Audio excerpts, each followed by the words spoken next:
My name is Renee Calloway, and for 3 years straight, I worked 57-hour weeks like my life depended on it. Maybe it did.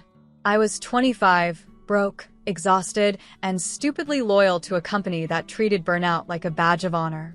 The morning everything shifted, I walked into the CEO's glass office with my hands sweating through my sleeves. "I'd like to discuss a raise," I said, voice steady only because I practiced in the mirror for days. He didn't even look up from his tablet. "Renee," he sighed, "we're like family here, and family doesn't demand money." Family. That word hit harder than any insult. I stood there, heart pounding, realizing he wasn't just denying me. He was dismissing the 57-hour weeks, the weekends lost, the birthdays missed, the sleep I hadn't truly felt in months. So I smiled. A quiet, dangerous smile. "Understood," I said. By the end of the day, I submitted my 2-week notice and started working exactly 40 hours. Not a minute more. And in that single decision, a billion-dollar project began to die. The moment my 2-week notice hit HR's inbox, the office energy shifted, subtle at first, then unmistakable. People who used to toss work onto my desk like I was a machine suddenly watched me like I was a ticking bomb. Maybe I was. For the first time in 3 years, I clocked out at 5 p.m. sharp. No late nights. No skipped lunches. No quick tasks disguised as unpaid overtime. My team didn't know how to function without my silent sacrifices. The cracks started showing by day 2. Slack channels exploded with frantic messages. Developers panicked over bugs I usually fixed at midnight. Marketing begged for numbers I used to generate before coffee, even brewed. The CEO pretended not to notice, but his assistants did. They whispered every time I walked past, like they knew what was coming but couldn't say it out loud. Meanwhile, I focused on my actual 40-hour tasks only. Nothing extra. Nothing heroic. The thing about being the invisible backbone is simple. People don't realize you're holding everything together until you stop. And on day 4 of my notice, the project's foundation began to crumble. By the end of the first week, everyone finally understood the truth I'd been silently carrying for years. The entire project ran because I refused to break. And now that I wasn't breaking anymore, everything else was. Deadlines slid. Numbers dipped. Clients started asking uncomfortable questions. Meanwhile, I walked into work each morning with a calmness that scared people. I brought breakfast. I wore lipstick. I even laughed because for once, I had energy left for myself. But the CEO? He was unraveling. He called an emergency meeting, pacing the conference room like someone had stolen his spine. "Why are we behind schedule?" he demanded, voice sharp enough to cut glass. No one spoke, because everyone knew the answer. Finally, one developer muttered, "Renee used to handle all this." His jaw clenched. Then someone else should have learned. I leaned back in my chair, letting him choke on the irony. He wanted a family? Families teach. He built a dependency. And now the entire system was collapsing under the weight of his arrogance. When the meeting ended, he pulled me aside. "Renee, you wouldn't let this fail. Not after everything you've built." I looked him dead in the eyes. "Watch me." The second week of my notice felt like watching a skyscraper tilt in slow motion. Everyone praying it wouldn't fall. Everyone knowing it absolutely would. The CEO started showing up earlier than the cleaning staff, hair uncombed, tie crooked, pretending he still had control. He hovered near my desk like a nervous shadow. "Renee, can we revisit the compensation conversation?" he finally asked, voice soft enough to sound almost human. I didn't even turn from my screen. I already gave my decision. He exhaled shakily. "You're letting emotions get in the way of your career." I finally faced him then. 3 years of unpaid overtime wasn't emotional? His mouth opened, then closed. No answer. By Wednesday, clients were calling nonstop. The main investor requested a progress demo, one the team had no way to deliver without my undocumented fixes, shortcuts, and emergency scripts. I'd been their safety net, their invisible shield, the quiet genius no one credited. Now? They were free-falling. Rumors spread across the office. The project wouldn't survive. Investors were furious. A cancellation was on the table, and still I stayed silent. Because the hardest revenge is simply walking away. Friday morning arrived like a storm. Not outside. The skies were clear, but inside the office, the air vibrated with panic. People rushed between cubicles, clutching laptops like life preservers.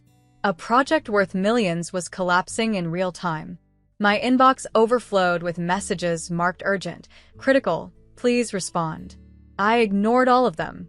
At 11:32 a.m., the CEO burst into the open workspace, face flushed, eyes wild. Everyone froze. "Where is Renee?" he demanded. I raised my hand calmly from my corner desk. He stormed over. "You have to help us. The investor is coming in an hour. We can't show them this disaster." I took a slow breath, the kind people take before changing their entire life. "I'm working my assigned tasks," I said. "Nothing more." His voice cracked. "Please. You're the only one who understands the system end to end." He expected guilt. He expected loyalty. But he forgot something. Loyalty without respect isn't loyalty. It's exploitation. "I asked for a raise," I said. "You called this place a family." He swallowed hard. "I was wrong." "Yes," I said softly. "You were." And the clock kept ticking toward their downfall. The investor arrived at 1:07 p.m., a tall man in a steel gray suit whose silence carried more weight than the CEO's entire vocabulary. He walked past my desk without a glance, heading straight to the conference room where the team had scrambled together a half-functioning demo. I didn't go with them. I simply watched through the glass wall as the CEO clicked through the presentation, hands trembling. Slide after slide broke. Charts failed to load. One feature crashed so loudly even people in accounting turned their heads. The investor leaned back, unimpressed. 3 years, he said quietly. 3 years of funding. And this is what you bring me? The CEO stammered excuses. We recently lost someone critical. She gave notice unexpectedly. The investor's gaze shifted to me. Is that her? I held his stare. No apology. No guilt. Just truth. She worked unpaid overtime for years. Someone blurted, desperate to redirect blame. She carried the whole project. The investor's expression hardened. Then you didn't lose an employee, he said.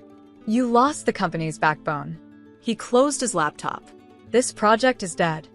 And the CEO's face collapsed. The news spread through the office like wildfire. The project is canceled. The investor pulled everything. We're done. People stared at me, not with anger, not with blame, but with a dawning understanding of the truth. I hadn't destroyed the project.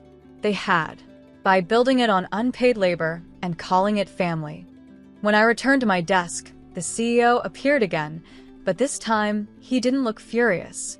He looked hollow. Renee, he said quietly, can we talk somewhere private? I stood. No.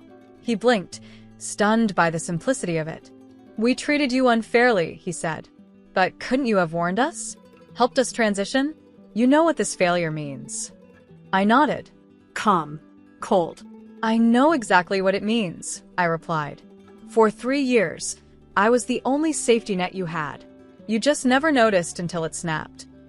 His voice cracked. You could have told me you felt this way. I did, I said.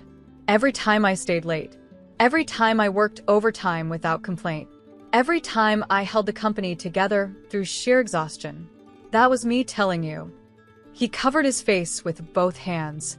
But the truth was unstoppable now. My last day arrived on a quiet Tuesday. No farewell cake. No awkward card. No forced smiles. Just silence, a heavy, undeniable silence from people who finally understood what I'd carried on my back for 3 years. I packed my things slowly, deliberately. A photo frame. A plant. The mug I bought during my first week, still chipped from all the nights it kept me awake. With each item placed in the box, a weight lifted, not from my shoulders, but from my identity. I wasn't their safety net anymore. I wasn't their invisible engine. I wasn't their family. As I walked toward the exit, the CEO hurried out of his office, breathless. Renee, wait. His voice wasn't angry. It was small. I never realized how much you did. I paused at the door. Not to forgive. Not to comfort. But to say the one truth he needed to hear. That was the problem. When I stepped outside, the sunlight felt different. Not brighter.